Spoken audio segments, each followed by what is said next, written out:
안녕하십니까. 반갑습니다. 스리랑카에서 온 남마기띠입니다. 현재 마하비하라 사원 조지이며 나무나불교연합회 회장으로서 활동하고 있습니다. 오늘은 여러분들께 동남아시아 불교의 수행 전통과 수행 문화를 소개하도록 하겠습니다.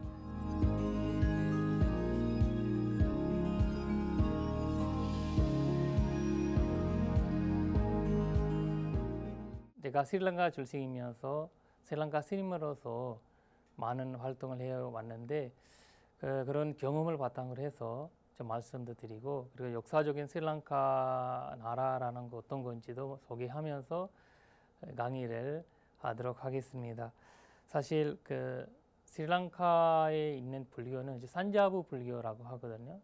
산자부라는 이 데라와다라는 말로도 표현하는데, 데라와다 불교 시작을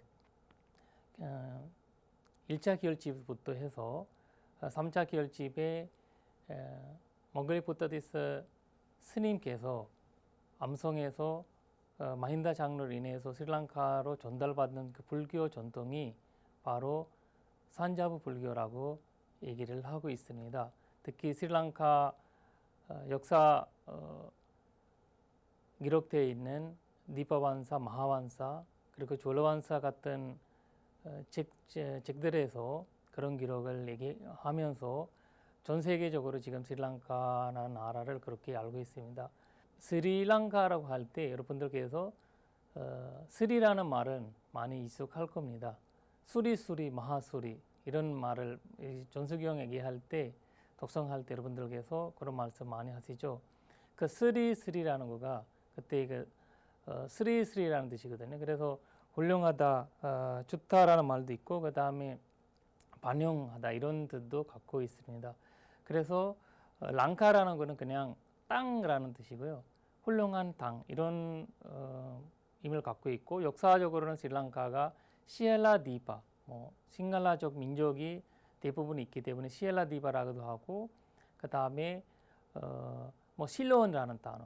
실론이라는 단어 사실 식민지로 인해서 많은 분들이 알게 되는데, 지금 이 불교 아닌 분들은 대부분이 스리랑카라면 잘 모르시고 실론이라는 단어를 쓰면 알더라고요. 그래서 실론이라는 거는 사실 영국 식민지부터 해서 알게 됐고, 근데 1972년대부터 그 스리랑카라는 말을 이제 사용하게 됩니다.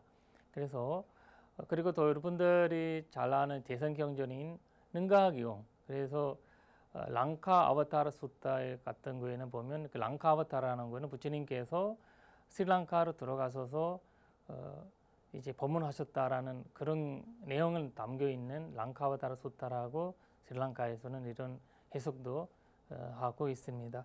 일단 제가 스리랑카 불교의 역사를 좀 말씀을 한번 드리겠습니다.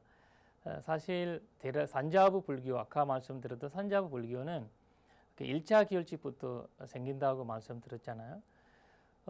특히 1차 부처님이 열방하시고 바로 이제 가섭전작에서 아주 놀라운 얘기를 들었습니다. 수바다라는 비구가 가섭전자를 있는 상황에서 우리 이제는 편하게 지내도 됩니다. 우리 큰 사모는 돌아가셨고 우리한테 잔소리 지거나 간섭하는 분이 없다, 이런 말을 하게 됩니다. 근데 그 말의 위험성을 가서전자가 깨달아서 이대로 가면 부처님이 법과 유리, 부처님의 가르침, 그리고 비구 비구니 우파이 우파세가 지켜야 되는 그런 계율이 후기에는 문제가 될 거다, 이렇게 해서 우리는 결집을 진행해야 된다라고 해서 결집을 진행하게 됩니다. 특히 이제 결집이라는 것은 여러 스님들이 모여서 같이 이 부처님의 경전을 정리하는 과정을 얘기를 하거든요. 근데 사실 이 1차 결집이 이루어지지 않았으면 우리가 산자부라는 불교, 그리고 어느 날 우리가 보는 니카야 군부를 아니면 부처님의 원호 가르침을 들을 수 있는 기회가 없을 수도 있었다는 그런 생각을 할 수 있습니다. 사실 500명의 아라한 스님들께서 이제 모였던데요. 사실 이 1차 기열집의 핵심적인 인물은 바로 가섭존자였고, 그 가섭존자는 이 모든 이제 이 모임을 이끌어 가시던 분입니다. 그리고 아난드 존자 같은 경우에는 법의 으뜸이면서 법적인 어떤 이야기들이 많이 부처님이 경전을 직접적으로 들어서 그거를 이제 이 많은 대중 스님들 앞에서 말씀하시게 됩니다. 그래서 우리는 나는 이와 같이 들었다. 애왕 매수땅라는 말을 들으면 이 모든 경전 앞에서 이제 첫 번째를 부르게 됩니다. 이 아난드 존자가 이 말씀 들었지 않았으면 우리는 이 부처님 말씀을 들을 수가 없는 기회가 될 수도 있었습니다. 그래서 우리 아난다 존자께서 이 모든 경전을 부처님이 말씀을 해석하는 분야로 이제 맡았었고, 나머지 500명 아라한들은 그걸 이제 어떤 거 맞는지 어떤 거는 후기에 전달해야 되는지 어떤 결정적인 부분들이 하셨다고 합니다. 두 번째는 이제 계율적 부분은 계율의 으뜸이신 우팔리 전자께서 하셨습니다. 그 우팔리 전자는 바로 모든 부처님이 말씀하셨던 계율을 우리 그 500미국 앞에서 말씀드리면서 그걸 이런 식으로 이제 불교의 첫 번째 계열집을 이루게 됩니다. 그래서 해서 계속 암송으로 내려오는 전통이 그때부터 생기는데, 이거 아주 중요합니다. 산자부 불교에서 사실 스리랑카, 미얀마, 태국, 라오스, 캄보디아 등 이런 핵심적인 불교 산자불교 나라가 이 암선적인 문화를 받아들였기 때문에 오늘날까지 이 불교 문화를 남아있다고 나는 생각을 하거든요.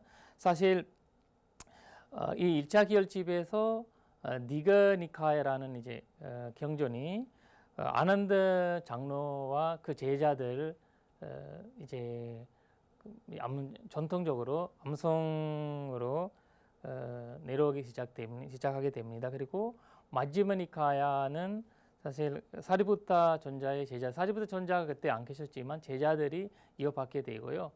그 다음에 상유트니카야 같은 경우는 마하카사파 존자의 제자들이 이어받게 되고, 그 다음에 앙구트니카야 같은 경우는 안루다 제자들이 이어받게 됩니다. 그리고 중요한 거는 이제 또 율장 계율에 대한 이제 그 전체 내용은 바로 우팔리 장로의 제자들을 이어받게 됩니다. 이런 식으로 해서 암송으로 계속 나오다 보니까 가끔씩 이제 100년 지나 보니까 여러 가지 어려운 문제들이 뭐 생겼습니다. 그리고 거기에서 아주 설명이 나오는 거는, 그리고 기록되어 있는 거는 바로 와지라는 와지부타라는 스님들께서 10개 공포한 계목을 이제 설명하게 됩니다. 그것을 검토하기 위해서 2차 기열집을 하게 되는데요. 그 2차 기열집에서는 사실 법과 율이 조금 더 적극적으로 또 강조하면서 진행해 왔다라는 것을 볼 수가 있고요. 그러면서 특히 이제 그 당시에 그 갈라소카라는 왕의 후원으로 불교가 다시 한번 인도에서 적극적인 불교 나라로서 이루어졌다고 얘기를 합니다. 근데 중요한 거는 이제 3차 기열집이 아주 중요하게 여기게 됩니다. 3차 기열집은 사실 그 아소가 왕이 이 3차 기열집의 핵심자가 되고, 그다음 몽갈레이 보트리스 스님께서 이 전통을 이루게 되는 핵심적인 스님이 됩니다. 이 아소가 왕은 사실 100명의 현재들이 죽이고 왕이 되셨고 동일적인 인도를 이루지게 됩니다. 사실 우리가 볼 때는 굉장히 나쁜 왕으로 되죠. 근데 이 과정은 본인이 너무 사람을 죽이고 자기 현재도 죽이고 여러 가지 피해를 보면서 불안과 우울함과 여러 가지 공포감이 느꼈는데 어느 날 본인의 왕궁에서 위에 이제 산책 여기 위에서 이제 밖으로 보고 있는 상황에서 7살짜리 니그로다스라는 사미 스님이신데 그분은 아라한이었다고 얘기를 하거든요. 그분을 걸어가는 모습을 보신 거예요. 7살짜리 아이가 굉장히 얌전한 모습으로 너무 고요한 모습으로 걸어가는 그 과정을 보니까 아소가 왕은 너무 감동받는 거죠.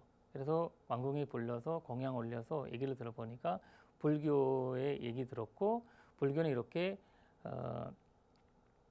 분노를 다스리고 그리고 자비 사상을 일으키는 그런 종교라 이런 얘기를 들으면서 몽골리 부다시타 스님께서 일주일간 불교교를 공부한다고 합니다. 공부하셨고 그다음 수많은 답 세우고 수많은 사찰을 세우면서 그리고 그 당시에 여러 그 스님들과의 그리고 서로 전통과 전파에 대한 어떤 문제점을 보게 됩니다. 그래서 저희는 이 불교를 다시 한번 결집하면서 미래를 후대를 위해서 좀 중요한 역할을 해야 된다라는 생각을 들으면서 스님들과의 아주 훌륭한 이제 결집을 하게 됩니다.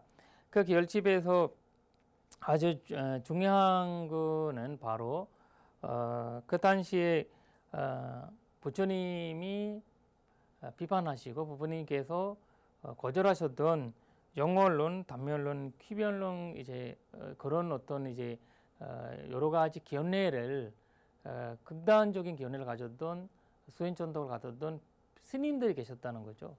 근데 그 스님들을 사실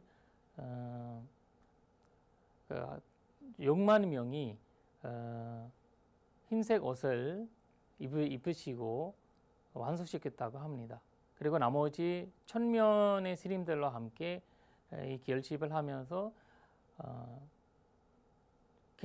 이제 율논이라는 3장을 만들게 됩니다. 그때 논장은 그때까지 다로 있었지 않고 계속 이제 암송을 이어왔지만 타로되진 않았는데 근데 그때는 바로 논장이라는 이 불조님 말씀을 다로 정리하게 되는데요. 그래서 이런 식으로 해서 불교의 새로운 출발을 시작하게 되는 어느 날 우리가 볼 수 있는 불교는 바로 이 아소카 왕 시대 아소카 왕이 복교하게 되면서 일어났던 이런 모습이라고 볼 수가 있습니다. 사실 이분께서 9개 국가로 불교를 복교를 하게 되는데 그때 이제 마잔티카 여기 장로는 간다라국으로 보내셨고 그 다음에 마하데와 장로는 마하사 이제 지방으로 보내셨고 그 다음에 라키타 장로는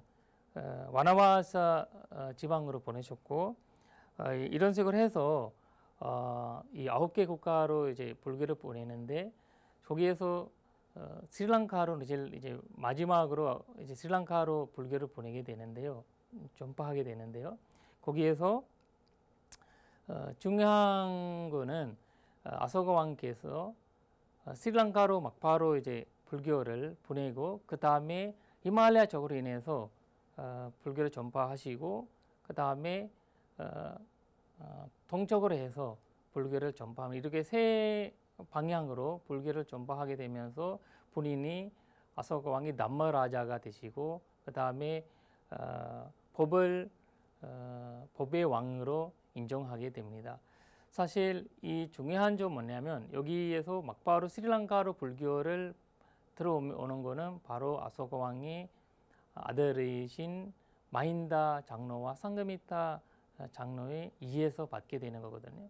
사실 마힌다 장로가 스리랑카에 들어오면서 스리랑카의 왕인 네와남 베티스 왕께서 불교를 받아들이면서 전국적으로 불교를 믿게 되는 나라가 됐습니다. 그 전에는 사실 스리랑카가 불교라는 이제 어떤 종교는 있었지만 핵심적인 종교를 믿지도 않고 그냥 관심 삼아 믿던 것 같고 그 전에는 힌두교와 민속 신앙이 강한 국가로서 알려져 있습니다.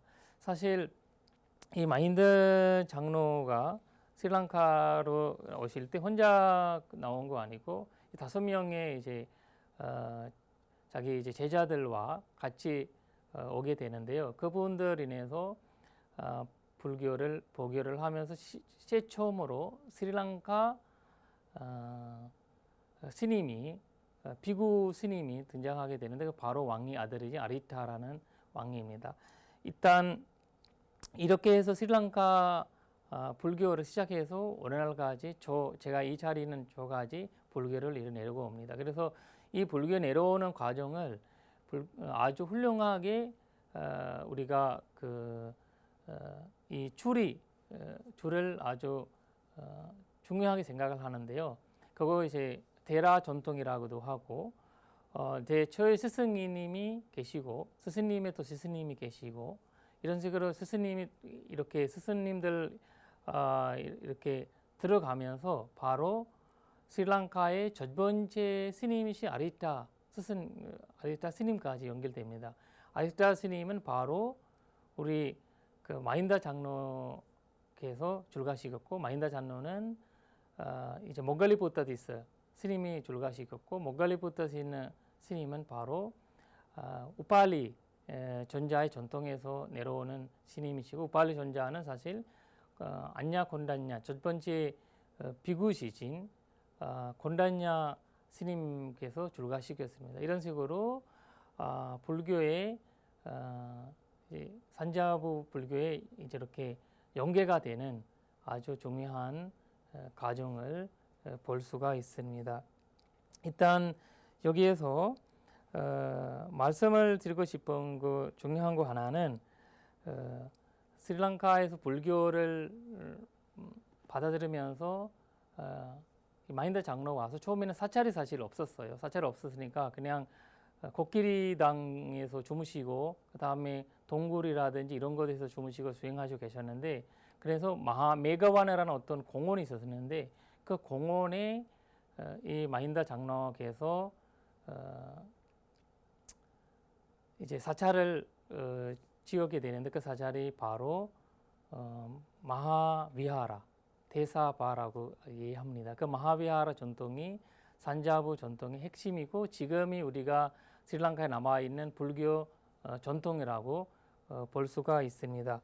그래서 이 마하비하라를 통해서 사실 이 처음에 사찰을 시작했지만 조그맣게 시작했지만 그 나중에 500에이커만큼 커지면서 스리랑카의 핵심적인 대학교로 인정받으면서 스리랑카 스님들뿐만 아니라 동남아 스님들 공부하시는 핵심적인 대학교로 그 당시에 인정받았다고 합니다.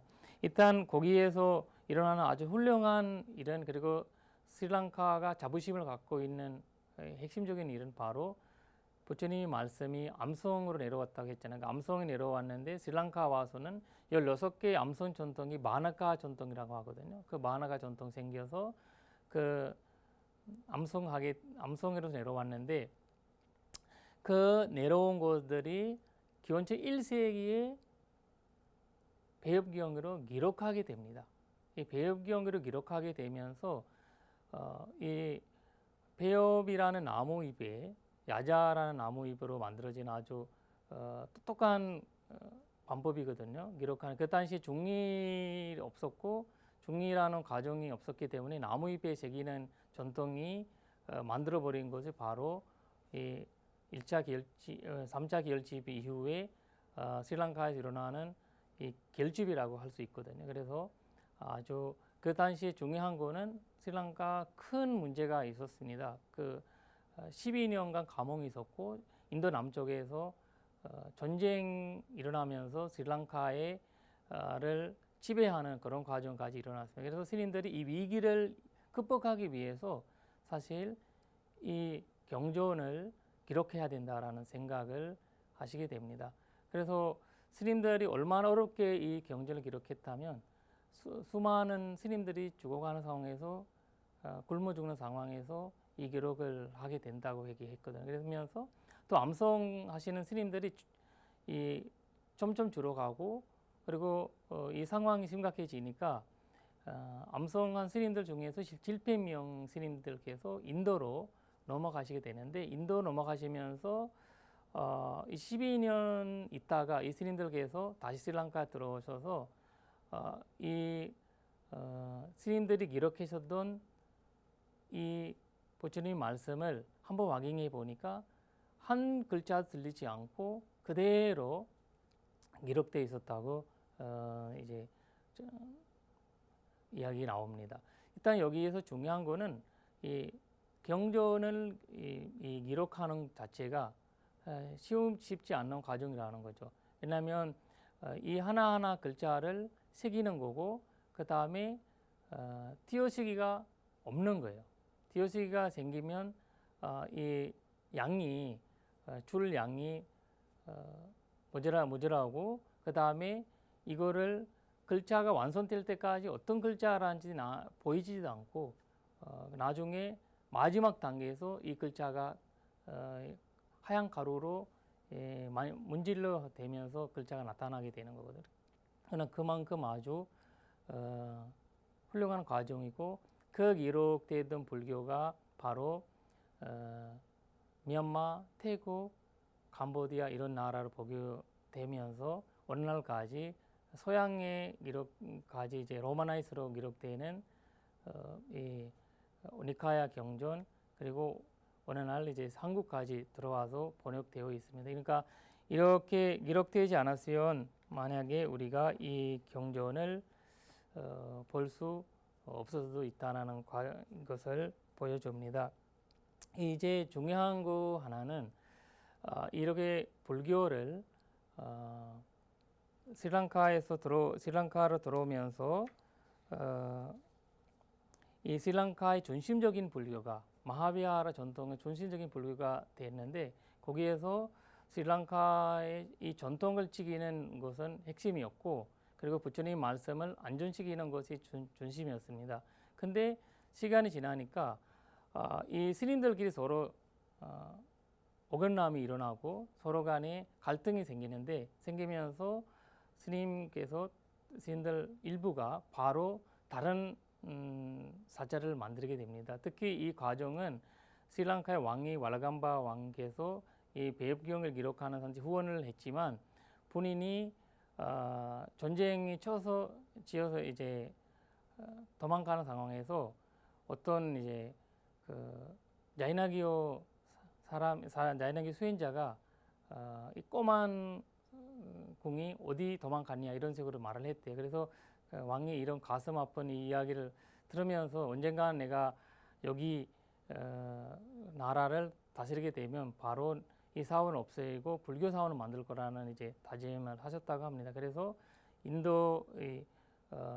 인도와는 연결되던 이 사원은 결국 없애버리고 사원을 지는데 그 사원이 본인이 전쟁을 준비하는데 도와줬던 디사라는 스리랑카 스님이 계셨는데 그 스님한테 드린 거죠. 그 스님이 바로 마하비하라 전통과 분별하셨던 스님으로서 되어 있고 이 스님을 개인으로 사자로서 받게 되는데 역사사상 산자부 사찰이 개인으로 받게 된 어떤 처음 과정으로서 이제 볼 수가 있고 그때부터 이제 문제가 되면서 스리랑카에 두 전파가 생기는 겁니다. 그래서 마하비하라 전통과 아베야길이 이렇게 모웨 산사바이라고 해가지고 아베야길의 전통이 생깁니다. 일단 여기에서 아주 중요한 거 하나는 또 아베야길의 전통에서 다시 갈등이 생겨서 왜냐하면 인도 남쪽과 자꾸 교류를 하다 보니까 인도에 있었던 그 당시에 우리가 산자불교망이 있었지만 결국 대선불교가 들어오게 됩니다. 대선불교가 우리가 스리랑카라고 알면 남반불교, 산자불교 국가라고 생각하잖아요. 근데 스리랑카는 사실 대선불교도 어마어마한 이제 퍼져 나가고 있었다고 봐야 됩니다. 그리고 이 산자부 불교도 그리고 대선불교도 같이 있었기 때문에 이 불교 스리랑카가 이렇게 불교 국가로서 아주 활동을 활발하게 하지 않았냐 생각을 합니다. 왜냐하면 이 불교 국가로서 활동을 하고 있었던 스리랑카가 제타와나라는 사찰이 생기면서 제타와나 사찰에서 대선불교를 많이 공부하셨다고 합니다. 그리고 이거를 다시 스리랑카가 시민지가 들어오게 됩니다. 그러니까 스리랑카가 18개 정도 시민지가 들어오는 나라거든요. 그래서 그러면서 왕이 폴론나루와로 이동하게 됩니다. 폴론나루라는 거는 사실 이제 한국 분들이 스리랑카에 선지순례 하시게 되면서 이제 아누라다푸라에서 두 번째로 가는 도시 폴론나루와입니다. 그래서 그 폴론나루와의 첫 번째 바라크라마바후 왕께서 이 불교를 아주 새롭게 만들어지게 됩니다. 그분이 스리랑카의 아주 되게 훌륭한 왕으로서 인정받고 불교를 이 갈등되던 불교를 이 전당 이설이 난무하는 교단을 잡기 위해서 결집을 하셨다고 합니다. 그래서 결집을 하셔서 가티카우버트라는 거 승단 구약을 만들었습니다. 만들어서 이때부터 이제 마하베하라 전파 그리고 제타와나 전파 아베기리 전파 이 같이 합쳐서 마하베하라 전파에 합쳐지겠다라고 봐야 되겠죠. 일단 이때가 아주 중요한 거는 이 왕께서 스리랑카 최초로 인도와 미얀마, 태국 이런 식으로 불교를 전파하셨다고 얘기를 나옵니다. 폴론나루와 시대에 스리랑카 불교 새롭게 출발해서 이어왔는데 여기에서 아주 문제가 되는 부분은 바로 다시 시민지가 들어오면서 시민지는 결국 소양 시민지로 알려줄 수 있습니다. 그 소양 시민지에서는 포르투갈로 네덜란드 같은 경우에는 시민지를 하더라도 왕권은 유지했고 불교를 그대로 이어갈 수 있었는데 사실 영구 시민지가 들어오면서 1815년대 스리랑카 왕권 자체를 사라지면서 불교의 타력이 컸습니다. 그러면서 불교를 다시 살아남기 위해서 스님들께서 큰 노력을 큰 정진을 했어야 되었는데 거기에서 라타나 스님께서 구나난다 스님께서 아주 훌륭한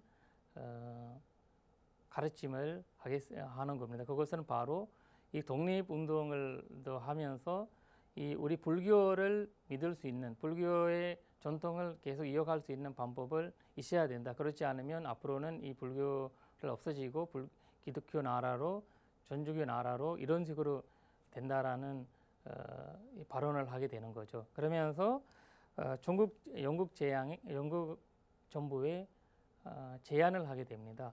우리는 영국 기독교를 받아들인다. 아니면 이 영국 정부의 제안을 받아들이겠다. 받아들이는 이유는 우리한테 이 중요한 계기를 만들어줘야 된다.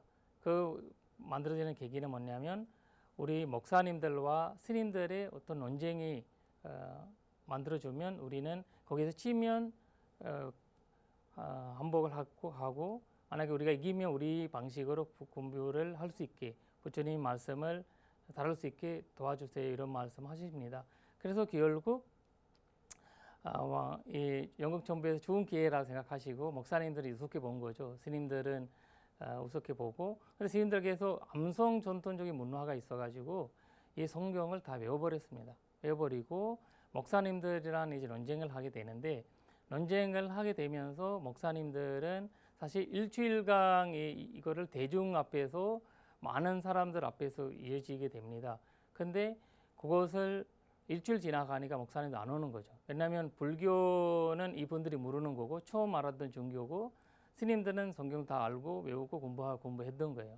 그래서 거기에서 하는 질문이라도 이런 것들은 답변을 못한 거죠. 그래서 결국 이 불교 그 스님들께서 이기게 된 거고, 그래서 바누드라 대논쟁이라고 번역도 여러 언어로 번역되어 있고, 이 논쟁의 기록은 바로 미국 종교학계에서 기록을 하게 됩니다. 그러면서 스리랑카로 아주 훌륭한 그 두 분 학자들이 오시는데, 올커트와 헬레나라는 두 분이 한국에 그 스리랑카로 오시게 되는데요. 오시게 되면서 스리랑카 불교가 서양과 미국에 전파되게 됩니다. 거기에서 핵심적인 인물을 나타나는데 바로 아나가리카 다르마팔라라는 분인데, 그분께서 19살에 이제 불교를 믿게 되는데요. 그분이 원래 기독교 분이었고 엄마는 불자였는데 아버지는 기독교였어요. 그래서 매일매일 이제 교회 가고 교회에서 공부하고 했는데, 엄마는 한 달에 한 번씩 보름날 다르마팔라를 데리고 절에 가서 아까 얘기했던 무나난다 스님을 만나게 된다고 합니다. 그래서 그렇게 자연스럽게 불교를 만나게 되는데, 결국 어느 날 인도의 부다가야로 가게 됐는데, 가게 되면서 부다가야가 완전 힌두교적인 사원으로 되어 있었고, 거기에서 불자인데 그 본인을 못 가게 되는 상황이 일어난 거예요. 힌두교 사람들은 받아들이고 불자들 안 받아들이고 이런 과정이었고, 너무 가슴 아프고, 나는 이 부처님은 열반경에서 마하파리반 수타에서 부처님의 4대 선지를 잠배하고 순례하고 그러는 것이 큰 공덕이고 불자로서 큰 것이라고 얘기를 했는데, 우리는 그 자유로움도 없다. 이렇게 해서 나는 이 자유로움을 갖기 위해서 노력해야 된다 해서 인도에 남아 있으면서 인도의 선지를 지기 위해서 큰 역할을 합니다.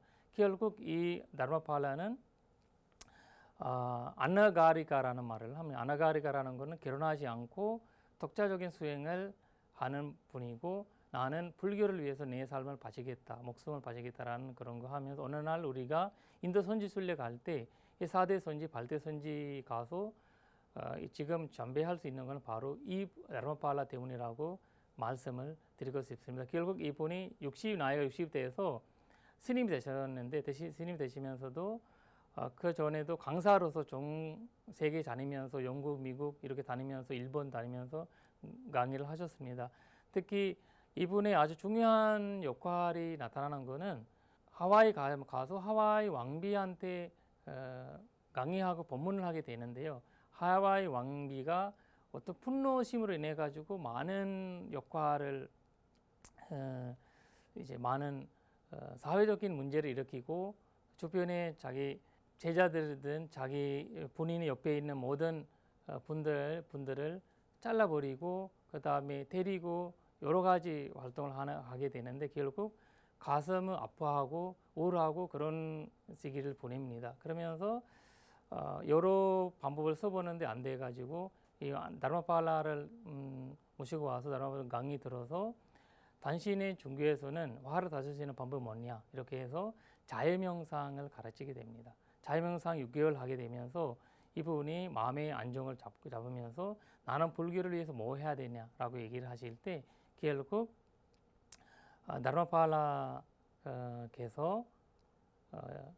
이제 불교를 앞으로 미래를 지키기 위해서 인도를 사제 선지를 극복하기 위해서 사제 선지에 다시 부처님이 상황을 보기 위해서 도와줘야 된다, 이런 얘기를 해서, 오늘날 우리가 부다가야에 있는 불상이 이런 것들은 사실 이 왕비 미국 하와이 이제 왕비와 일본의 도움으로 받았다고 얘기가 나와 있습니다. 사실 이 다르마팔라 스님이 되셔서 한국에 한번 오시게 되는데, 한국으로 오시게 되는 스리랑카의 최초의 스리랑카인으로서 우리가 알고 있거든요. 그래서 1920년도 전도에 오셔서 조계사에 부처님 진실사리를 기증하게 되는 그런 것도 있고, 오늘까지 그런 기록도 우리가 사찰에 가면 볼 수가 있습니다. 일단 이런 식으로 제가 스리랑카 역사적으로 어떻게 불교가 내려왔는지, 그리고 현재는 어떤 현재까지 이 전진적으로 이뤄왔던 부처님 말씀을 제가 정리를 해봤습니다. 사실 이 정리하면서 어느 날까지 지켜오던 부처님의 전통이기 때문에 불교 나라로 18개 시민지로서 불교 나라로 남아 있는 것 같습니다. 이 여기에서 스리랑카의 문화와 스리랑카 축제에 대한 제가 말씀을 한번 드리고 싶습니다. 사실 스리랑카에서는 이제 머리수 나무가 아주 중요한 일회로 남아 있습니다. 그 머리수 스리랑카 절마다 여러분들이 스리랑카에 가실 때 절마다 머리수 나무 하나씩 있거든요. 머리수 나무가 있고 사람들이 제일 먼저 가는 것이 머리수 나무예요. 그 다음에 사리탑으로 가고 그 다음 마지막으로 대원정으로 가시게 되거든요. 그러니까 스리랑카 절을 참배할 때는 먼저 머리수나무 참배하고 사리탑 참배하고 그 다음에 대원전 참배하는 전통이거든요. 그러나 한국에서는 이제 대원정으로 막바로 가는 거잖아요. 그러니까 이런 전통이 될 만큼이 머리수나무로 중요하게 여겼는데, 왜냐하면 부처님과 바로 접촉하셨던 부처님을 상징하는 나무로서 이 머리수나무를 이제 참배하게 되는데, 근데 스리랑카는 사실 머리수나무는 오직 어떤 나무라는 자체보다 부처님 우리 스리랑카의 문화를 지켜줬던 상황이라고 볼 수가 있거든요. 우리가 이 머리수나무를 지키기 위해서 여러 18개 정도의 카스 전통이 만들었다고 합니다. 만약에 스리랑카 나라에서 왕이 없을 때는 바로 거기 머리수나무를 참배하고 머리나무를 지켜주는 그런 카스 제도에서 한번 이제 모시고 와서 왕으로서 인정받게 되는 그런 것도 있거든요. 그만큼의 머리수나무를 부처님으로서 생각하시면서 하신 거고요. 거기에 우리는 머리수나무 앞에 가서 물을 뿌리는 인식을 많이 하거든요. 물을 뿌리면서 스리랑카는 더운 지방이다 보니까 나무한테 물 많이 줘야 되고, 그래서 물을 먼저 뿌리고 오른쪽으로 한번 이 한국에서 답돌이처럼 머리수나무 도리를 하게 되는 거거든요. 하시면서 머리수나무에 여러 기름이라든지 그리고 초라든지 여러 걸 올리면서 기도를 하게 되고, 특히 이제 7일주 동안 기도하는 거 있고 20일 동안 기도하는 거 있습니다. 그런 식으로 해서 이 머리수나무에 기도하게 되면 결국 여러 장애라든지 질병이라든지 거기에서 벗어날 수 있다라는 그런 믿음을 갖고 있고, 그러면서 머리수나무 일회가 이어지고 있습니다. 사실 제가 스리랑카에서 이 머리수나무 부처님의 2300년 되던 그 머리수나무를 참배하는 분들이 6월 달에 이제 많아지거든요. 그래서 6월 달 되면 많은 분들이 그 머리수나무에 참배하게 되는데, 머리수나무의 중요한 것도 하나는 인도에서 상가미타 아소카 왕이 탈님이 모시고 오는 거예요. 모시고 오면 스리랑카 비구니 재단이 그때 생기는 겁니다. 기원전 3세기에 생기거든요. 그래서 그 비구니 재단이 상징이 바로 머리수나무라고도 하고 있거든요. 그래서 지금 산자부에서 비구니 재단에 대한 이제 여러 가지 이제 논란이라든지 해석이 되어 있지만 아직 인정받지 않는 상황이지만 언젠가는 이 머리수나무 전통에 인해서 생길 그런 이제 역사적인 전통을 갖고 있어서 이 비구니 재단에 영향을 줄 수 있다라고 생각을 합니다. 사실 두 번째로 제가 말씀을 드리고 싶은 거는 스리랑카의 베라헤라 축제에 대한 말씀을 한번 드리겠습니다. 그 베라헤라라는 거는 햇열이라는 뜻이거든요. 이 햇열은 어느 전통이라든 어느 나라의 어느 전통이라든 햇열이라는 거 있는 건데, 그 인도에서 부처님 아버지가 돌아가실 때 이 장래 행렬을 있었다고 나오고 있고, 그다음 부처님이 열방하신 다음에 사리를 모시고 행렬을 하셨다 이런 이야기도 나오고요. 그러면서 그 스리랑카에서 이 베레라에 대한 큰 의미를 갖고 있고 큰 역사를 갖고 있습니다. 그래서 우리 저희 스리랑카가 핵심적인 공간으로 보여지는 불지사에 부처님이 부처님이 지하사리를 모시고 있거든요. 그래서 그 지하사리를 모셨던 스리랑카 이제 불지사에서 7월 이제 우리가 그 7월 보름부터 해가지고 베레하라 축제를 시작을 하게 됩니다. 시작하게 되면서 베레하라 축제는 사실 스리랑카의 문화 여러 가지 전통이라든지 이런 것들이 모여 있는 공간으로서 보여줄 수가 있습니다. 그리고 이 베레하라 축제로 인해서 스리랑카가 이제 아주 관광적인 영향도 많이 받고 있고 그 지역마다 베레하라가 있어요. 그냥 베레하라 전체 준료가 100개 정도의 1년에 100개 정도 베레하라를 한다고 봐야 되거든요. 그러니까 우리는 이제 한국에서 이제 연등 행렬처럼 그런 베레하라 100개 정도 있다고 하면 1년 내내 베레하라 하는 것 같잖아요. 그러니까 굉장히 중요한 문화로 받아들이고 있고, 1800년의 불지사 축제는 1800년의 역사를 갖고 있고 세계 이제 문화 역사로서 아주 자부심을 갖고 있는 축제라고 볼 수가 있습니다.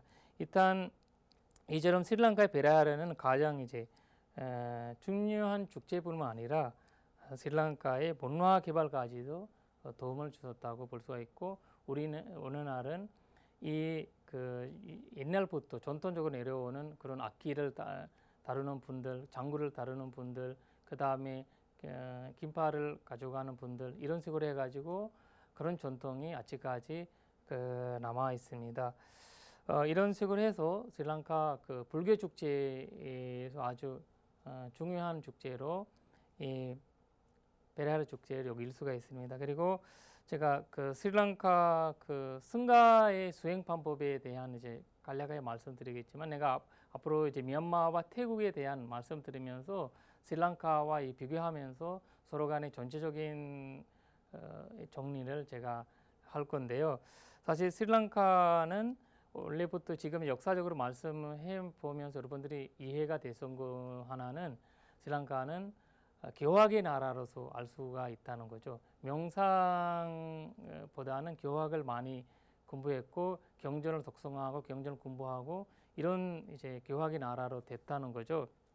근데 명상 같은 경우에는 부처님이 니가니카에서 설명하는 대념 적용에서 나오는 그런 전통으로 해서 명상 하는 전통도 있고, 그 다음에 전전도령이 나오는 그 사마타 가시나 수행 중심으로 해서 수행하는 전통 스리랑카에 있고, 그 다음에 미얀마에서 이어받았던 마하시아 스님이 마하시아 전통을 이어받아서 그 비파사나 수행을 하시는 스님들도 계십니다. 그러니까 스리랑카 같은 경우에는 동자 스님들이 많으면서 제일 많이 하는 수행 방법은 바로 자해명상입니다. 그 자해명상은 사실 우리가 어릴 때부터 어떤 스님들께서 사실 동자 스님들다 보니까 가끔씩 싸우고 여러 가지 이제 어린적으로 우리가 그런 분노를 일으키고 이렇게 많이 하잖아요. 그런데 그걸 다스리기 위해서 큰 스님들에게서 우리가 볼내리입니다. 그 볼내리는 걸 봐서 서로 스님들 두 분께서 자해경을 독송하는 거거든요. 자해경을 독송하면서 서로 간에 뜻을 모르지만 나중에 이제 피구가 되는 상황에서는 이 자해경에 대한 이 내용이 알게 되면서 굉장한 마음을 다스리는 그런 역할이 되는 것 같습니다. 일단 또 하나는 일반 사람들은 이제 스리랑카에는 학교마다 자해경을 공부를 하고 그 다음에 자해 명상을 공부하는 거 있습니다. 왜냐하면 아침에 우리가 학교 시작할 때 자해 명상을 하게 됩니다. 모든 학교에서. 그 다음에 대부분적인 제가자들은 부처님 관찰 명상을 많이 한다고 합니다. 그래서 이렇게 부처님의 관찰 명상 중심이 되던 이제 가르침이 스리랑카의 여러 곳에서 많이 벌써 여러분들이 스리랑카에 방문하게 되면 전지순례하게 되면 거기에서 탑 밑에서 그 다음에 모리스나무 밑에서 그리고 여러 공간에서 여러분 경전 독성하면서 공부를 하는 그런 모습들이 볼 수가 있는데 바로 그 부처님 관찰 명상, 자의 명상이 대부분이라고 볼 수가 있습니다. 이런 식으로 해서 부처님 말씀이 스리랑카가 받아들이고 스리랑카가 중심적인 나라로서 산자부 중심적인 나라가 되어오는 상황과 스리랑카가 현재까지 어떻게 불교를 이어왔고 이 불교가 지금까지 어떻게 지켜 있는지에 대한 말씀을 드렸습니다. 그래서 불교 스리랑카는 전 세계로 줄 수 있는 것은 바로 불교밖에 없습니다. 그래서 불교의 자부심을 갖고 있는 나라로서 앞으로도 전 세계 불교를 위해서 전 세계 사람들을 위해서 할 일이 많다고 생각을 합니다. 그래서 이렇게 정리를 하면서 일부 강의를 마치도록 하겠습니다.